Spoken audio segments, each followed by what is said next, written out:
He had not spoken to another human being in 31 days. Stay until the end, or the water finally stills. The sound of snow falling on the wooden cabin was the only noise that broke the silence. It was a gentle melody, one that he had grown accustomed to over the years.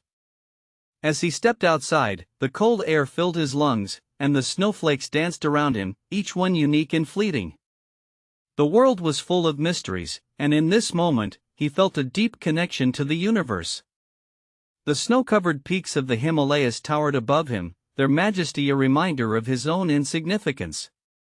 Yet, in this solitude, he had discovered a sense of purpose, a sense of belonging to something greater than himself. The rhythm of his days was dictated by the sun and the seasons, a simple, yet profound, way of living. As he walked through the forest, the crunch of snow beneath his feet was the only sound that accompanied him. The trees, bare and skeletal, stood like sentinels, guarding the secrets of the forest.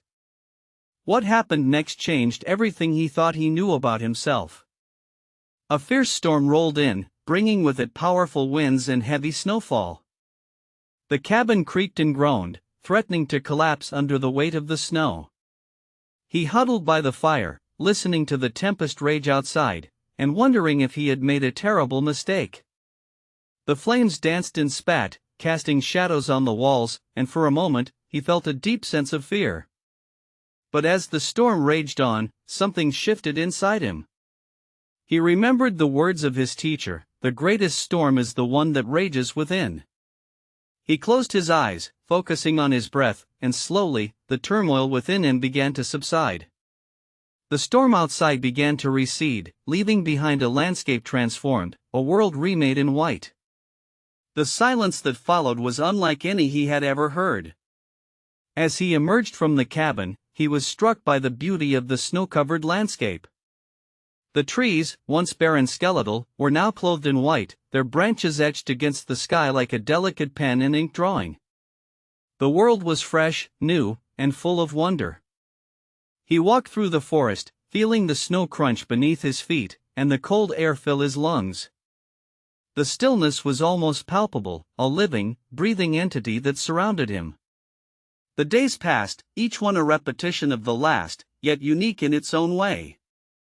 He began to notice the small things, the way the light filtered through the trees, the sound of the wind rustling through the leaves, and the smell of the earth, rich and loamy.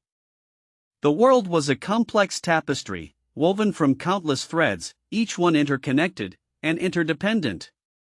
As he sat by the fire, watching the flames dance and spat, he felt a deep sense of connection to the natural world.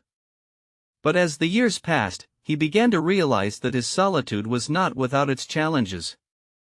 There were times of darkness, of doubt, and of fear. Times when the silence seemed oppressive, and the loneliness felt like a weight that he could not bear. Yet, it was in these moments that he discovered the depths of his own resilience, the power of his own heart. He learned to navigate the twists and turns of his own mind, to find the stillness at the center of the storm. The second turning point came when a young traveler stumbled upon the cabin, seeking refuge from the storm. The monk was taken aback, his solitude shattered by the sudden arrival of another human being. For a moment, he felt a sense of unease, a sense of disconnection from the world around him. But as he looked into the eyes of the young traveler, he saw something there, a spark of recognition, a sense of shared humanity. The traveler stayed for a few days, and in that time, the monk learned much about the world beyond his mountain. He heard stories of love and loss, of joy and sorrow, and he realized that his solitude was not unique, that others too had known the depths of human suffering. The traveler's presence was a reminder that he was not alone, that he was part of a larger community, connected to all beings. As the traveler prepared to leave, the monk felt a sense of sadness, a sense of loss. He had grown accustomed to the presence of another human being, and the thought of returning to his solitude was daunting. But as he watched the traveler disappear into the distance, he felt a sense of peace, a sense of resolution. He realized that his solitude was not an end in itself, but a means to an end, a way of deepening his connection to the world around him. The years passed, each one a journey of self-discovery, each one a deepening of his connection to the natural world. The monk's days were filled with the simple tasks of survival, the gathering of firewood, the fetching of water, and the tending of his garden. But it was in these tasks that he found a sense of purpose, a sense of meaning. He learned to appreciate the beauty of the mundane, the wonder of the everyday. The third turning point came when a group of villagers arrived at the cabin, seeking the monk's guidance. They had heard of his wisdom, of his deep understanding of the human heart, and they came to seek his counsel. The monk was taken aback, his solitude shattered once again by the arrival of others. But as he looked into the eyes of the villagers, he saw something there, a sense of desperation, a sense of seeking. The monk listened to their stories, and he offered them guidance, not in the form of words, but in the form of silence. He showed them the beauty of the natural world, the wonder of the everyday, and the depths of the human heart. And as they prepared to leave, he felt a sense of satisfaction, a sense of fulfillment. He realized that his solitude had not been in vain, that it had given him a gift of wisdom, a gift of compassion.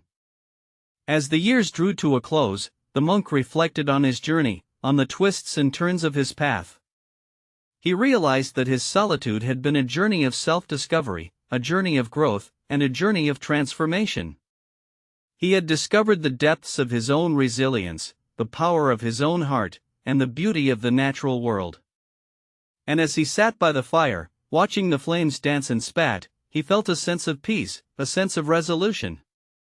The water had finally stilled, and in its depths, he saw a reflection of his own soul. The monk's story is a reminder that solitude is not an end in itself, but a means to an end, a way of deepening our connection to the world around us. It is a reminder that the natural world is a complex tapestry, woven from countless threads, each one interconnected and interdependent.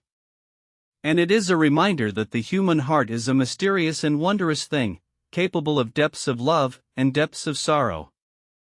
As we reflect on the monk's journey, we are invited to contemplate our own path, to explore the depths of our own heart, and to discover the beauty of the world around us. If this story moved you, if it made you stop, breathe, and think, subscribe to Still Waters Speak. New stories every single day. See you tomorrow.